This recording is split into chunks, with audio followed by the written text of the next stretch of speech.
Hey, it's your boy Bobby Beach. I want to talk about a subject that comes to mind, and that is the best episode of BMF ever.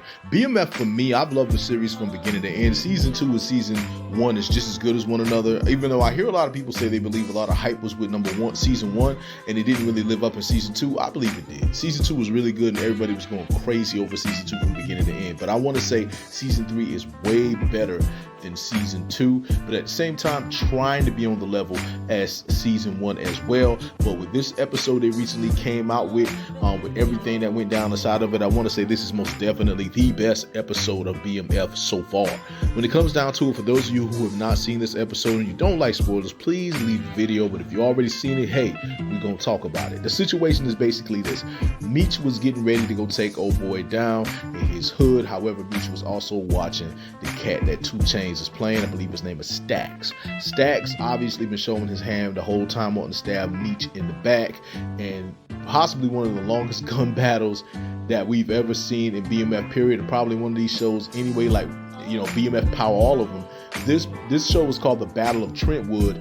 This really was a battle. This was a shootout from beginning to end, and I kind of expect this to happen in Book 2 Ghost Season 4. The kind of battle we got here, I'm expecting kind of the same thing, if not more, in Book 2 Ghost.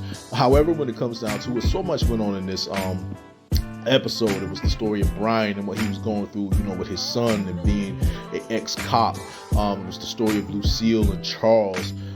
Definitely Meech and Terry, and pretty much Meech pretty much being who he is. This episode led into a bunch of deaths. A lot of people died in this episode, man. Like, you know, Brian's son, you know, he took himself out because of what he was going through in juvie, saying he wasn't built for that life and wasn't built for the stuff he was going through. Of course, the new partner with her fine behind, she got taken out due to Henrietta.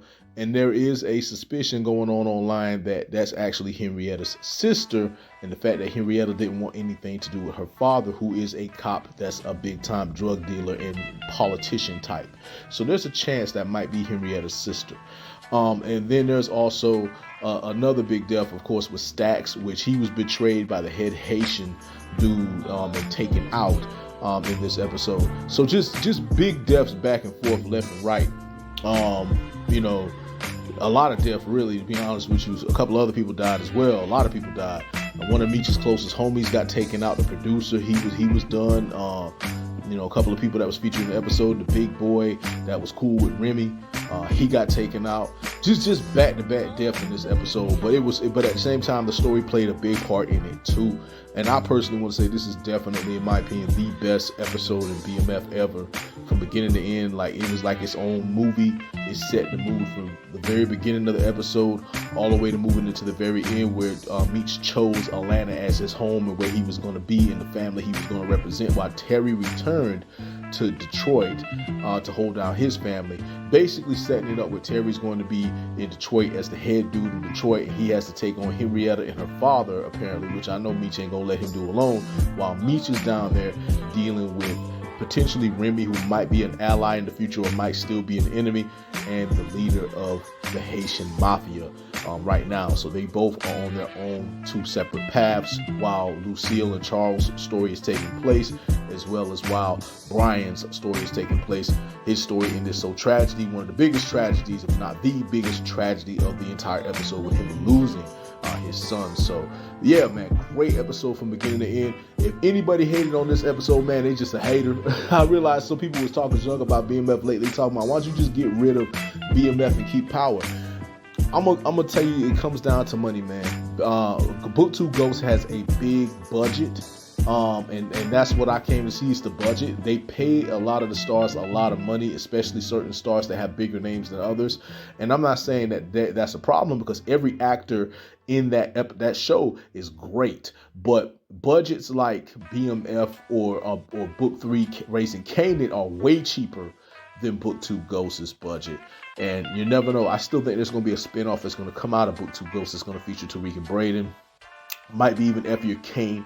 You never know. But basically, when it comes down to it, BMF, this was great. This is the best episode I think they've ever produced. Y'all can speak on how y'all feel about it. But that's pretty much me vibing, letting y'all know that's what I think. But I just want to say to all of you that it is your boy, Bobby B. Here. Just want to say much love, much respect. Hold it down. And who? Hey, it's your boy Bobby B. So I want to talk about a subject that comes to mind, and that is the best episode of BMF ever. BMF, for me, I've loved the series from beginning to end. Season 2 and Season 1 is just as good as one another, even though I hear a lot of people say they believe a lot of hype was with Season 1, and it didn't really live up in Season 2. I believe it did. Season 2 was really good, and everybody was going crazy over Season 2 from beginning.